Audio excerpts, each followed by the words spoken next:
Hello, YouTube and world. Today I wanted to talk about a special subject that I shot in 2021.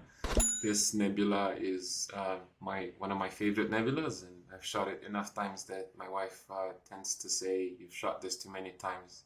Get a new target." This is actually the Rosette Nebula. It's been called a lot of stuff: the Skull and Bones Nebula, the Rose Nebula, but let's get into it. So in my video today, we'll be looking at reprocessing my data from 2021 of the Rosette Nebula, and specifically of the Bok Globules in the Rosette Nebula. The Bok Globules are a group of small and dense clouds of gas located within the Rosette Nebula. They are named the Bok Globules after Bart Bok, who studied them in the 1940s. In this video, we'll be taking a closer look at the equipment that I use and the steps to capture this stunning image. I use the GSO optics 12-inch Truss Tube telescope. I adapted an APM SuperReducer 0.75 a reducer to it and flattener to make it look a lot better and to speed it up to f6. I used the QHY 600 camera and the Chroma 3 nanometer filters, and I used the Paramount ME I to guide and track and to make sure the stars are round. I processed the image in DeepSkyStacker when it comes to stacking calibration, and then in PixInsight I aligned the images. I did a bunch of stuff that we'll look in a sec. I exposed the Bok Globules for a total of 7 hours of HA data, 6 hours of oxygen 3 data, and 6 hours of sulfur, but I used a binning factor of 2x2 to reduce noise and improve signal to noise ratio in the image. I'll also be sharing some tips and tricks on astrophotography with a larger aperture telescope. Now I'm also proud to announce that this image won the 4th place with a mention at the Save a Star Astro competition in 2021. I thought it should have gotten a better prize, but I'm really happy to have gotten 4th place. It's a testament to the quality and detail in this image. It was also picked as a top pick on astrobin. But that was when astrobin actually chose images that are taken by amateurs and not images taken with 1 meter telescope in Chile. I'll get into that more in the future. There's quite a lot of frustration. The hobby astronomy community about one of the best astrophotography sharing websites and how it's devolved into a different experience. Now, let's look at the image and let's see what we have. So first, let's start with the equipment. Let's go to PixInsight, camera small. So the telescope, the imaging chain and everything is what you see on the left. There's the telescope, which is pretty big. It's about 1 meter long, about 65 pounds to 70 pounds just by itself. Then you have the focuser, the Asaro 3-inch, which is again made by Prima Luce. I cannot say enough great things about them. They're affordable, they're very well designed. The product design, the industrial design is amazing. Their software is also pretty good and it works well. Then we have a custom adapter to make sure that the APM SuperReducer works, which is made by my friend. It is an M81 to M82. These are the threads. And then the adapter itself is very big. It has 82 millimeter threads, so it's more than 3 inches. I think it's almost 4 inches big. It's massive. It's bigger than my camera. It weighs about 3 pounds or 1.5 kilos almost. Then we have a ZWO LARGE, a ZWO filter wheel at the time, and then a QHY 600 photographic mono camera.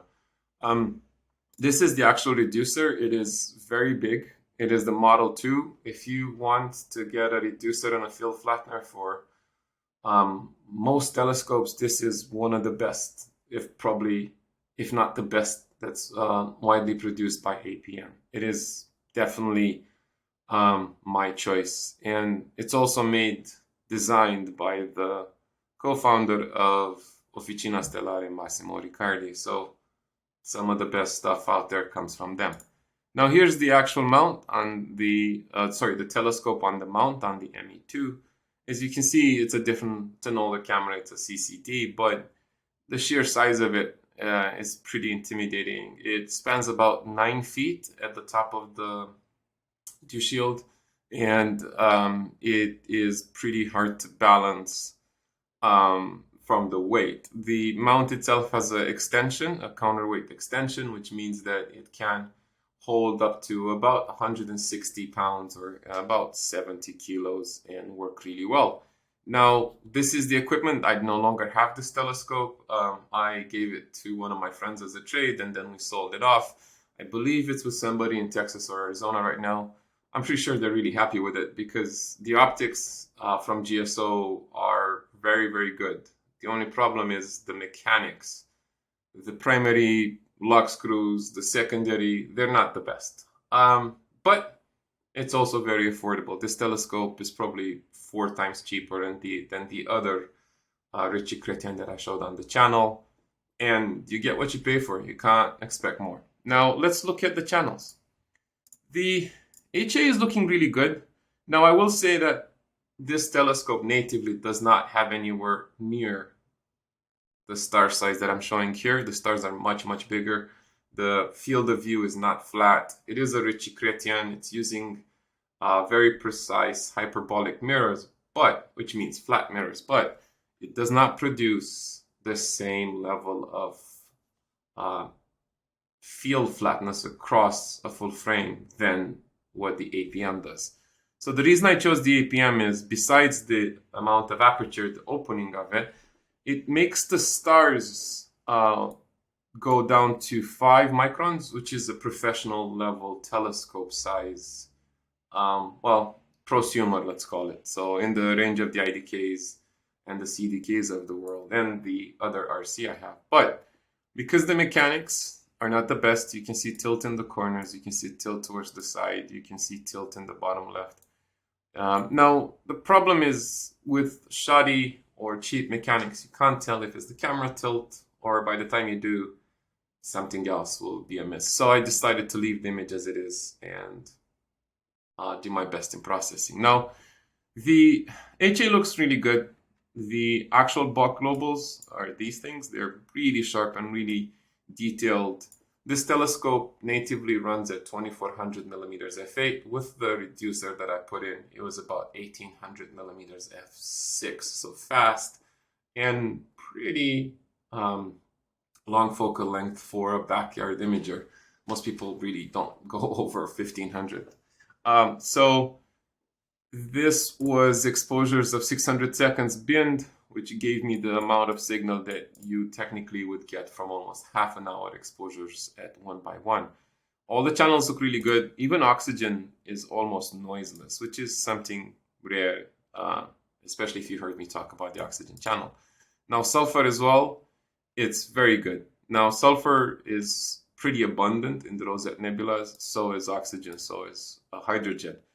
So it was hard to define how I stack these. If I do a hydrogen as a luminance channel, or if I do a synthetic luminance combining all these. But I decided to go standard Hubble palette and see what happens. Now let's look at the stack data.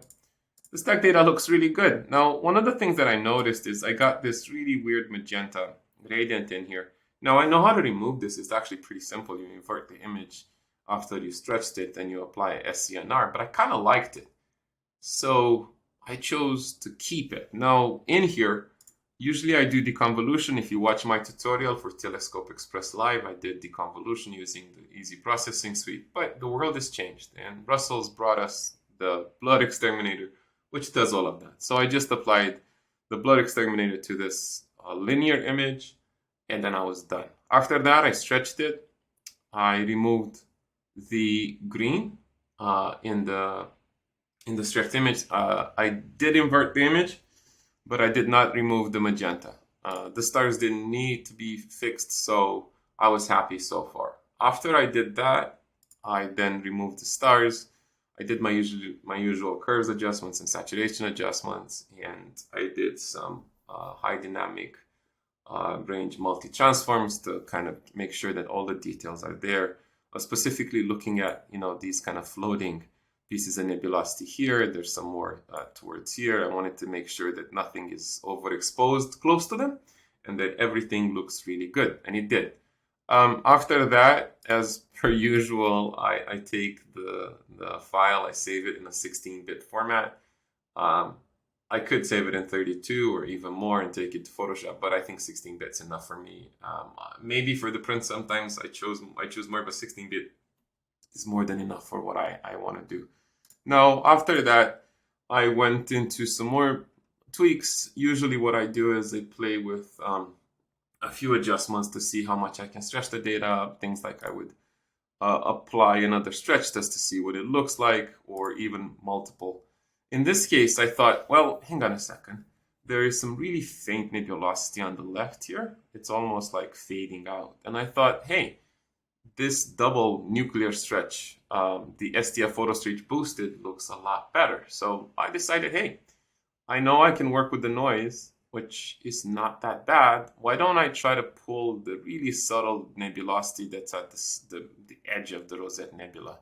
Now, there's also some artifacts because, of course, they aren't not a perfect telescope. So I had to kind of balance how much I stretch it and how much I darken the edges so I don't see those artifacts, because I didn't really want to remove them. So what did I do? I went in the final image. I stretched it pretty aggressively again. As you can see, I did some noise reduction where the actual Bok Globules look really good.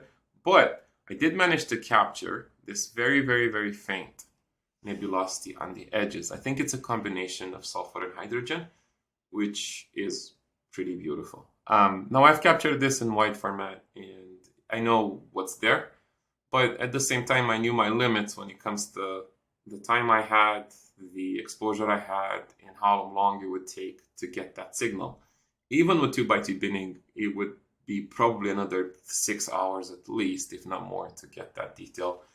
And usually you run into what's called diminishing returns, where you can image another 30 hours, you won't see that much of a difference. After I fixed the kind of edges, so they're not really blown out, they're not oversaturated, I used a mask for that, and then I used the curve adjustment and saturation adjustment to fix that. I brought back in the stars. Again, my idea about astrophotography is not to show you double stars, to show you RGB stars, although I might do that in the future. Is to show you the nebulosity. That's why I'm doing this, to show you what beauty exists between the different gases that we captured in narrowband, and to also be realistic of what I can capture from my backyard. My light pollution index is a board of 7, so it's pretty, the sky is pretty lit up, and I know for sure if I do any kind of broadband or regular DSLR photography, it's not going to end up with anything. It will just, as the target moves in the sky, so will the gradient, so it becomes almost impossible to flat field. I've done this with Orion. I've imaged it for 37 hours, and the data, you just lose the faint nebulosity because the light pollution is so variable that it's almost impossible to actually flat field it out and to kind of go through that. So that's why a lot of the times you'll see me do starless images or not really emphasize on the stars. That's not my goal. There's plenty of incredibly talented astrophotographers who do clusters, who do images of actual stars, however big or small they are. But in my pursuit, I'm only showing nebulosity, and I'm trying to show the actual emissions that exist. So the starless image is also something that surprised me. As you can see, this nebulosity that I fought for is kind of showing. It's very fuzzy. I also did some noise reduction in here. Not much, just a single noise reduction pass. I think I used Noise Exterminator. Again, Russell's made it a lot easier with his amazing PixInsight component. And the pink still shows up, which is something that I really, really liked. When I did my usual color mixing, going from this image stretched into Photoshop, then tweaking these to be a little bit more reddish, I thought I might lose the magenta, but I didn't. Magenta here is still here, and it's creating a beautiful depth, almost like another layer of nebulosity in between these cliffs, these nebula cliffs in the background. Again, it's probably the best nebula, the Rosette Nebula, that I've processed with a larger aperture telescope. Usually most people do it wide field and they capture it all. I do have another part of it, which is towards the bottom right outside the frame, which is almost like a big pillar of hydrogen gas that I will do a video in the future taken with the same telescope. But the final image that I will choose to post will be this. I'm really happy with the magenta nebulosity. I'm happy with the outside gas. Now, I could desaturate this more, but then it'll kind of look a bit fake. So with every image that I do, I make sure that I process it to what's actually pleasant to look at and not gorish or, images that are not aesthetically pleasing and that are oversaturated or over sharpened or, it is art, but it has to still be somewhat realistic to what you're capturing. It can't just be made up stuff, oversaturated and crazy bad. That's not what I do and what I want to promote. Now, if you want to get into astrophotography, I plan on launching a Patreon channel, educating people on what equipment to use, how they should kind of plan for their purchases, where to buy some of these things, meaning could you get a better deal if you look at it used? Is there risk?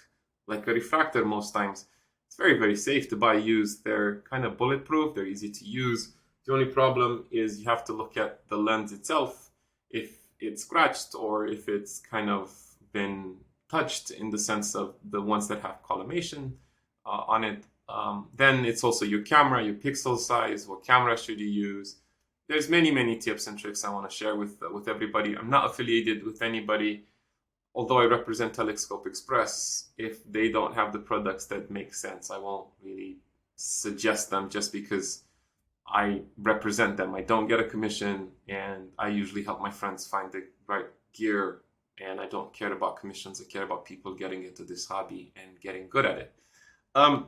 So I'll be launching the Patreon channel early next year, and we'll have a bunch of tiers for wallpapers, for getting more one-on-one sessions, maybe even explaining and taking a look at your equipment, seeing how it can be made better, what should you change or should you not change. In astrophotography, changing equipment is very hard because you have to get used to the compromises of the new equipment. You have to get used to everything that comes with it. So usually when you get a new telescope, a new camera, it can take a week or two before you, or even more, before you can know the best way to use that equipment. So I'll be sharing some of those ideas there. And also, I wanted to also give you guys access to some of my data so you can process it, see what you can pull out. And again, for certain tiers, I might actually process other people's data. I've done that for my friends with great results. And why not? If you have data that you want to share and it's in a good state, meaning it's been flat fielded and darks have been applied, I'll take a crack at it. Usually it doesn't take me incredibly long to process an image. Now, I'm going to do some more images. There's some other data that I've captured with my old RC. The weather in California right now is pretty rainy. We have multiple storms hitting us, which is great because we need the water, but I cannot do any kind of deep sky imaging or solar imaging. So until then, I'll be using older data that I've captured in the last 3-4 years. I have enough. And I'm excited to see what you think about this Rosette Nebula image. I'll be sharing it around the social media accounts that I have on Reddit, Instagram, and maybe some Facebook groups. Maybe even publishing an astrobin, who knows, maybe. And I look forward to see you in the next video. And also, I've just published a tour of my best 2022 wide field images that I've taken with the RH200. You can find them in my video gallery. And I'll be doing one with the large aperture telescopes, including a video showing them with some nice relaxing music in the background. Thank you, and I'll see you in the next video.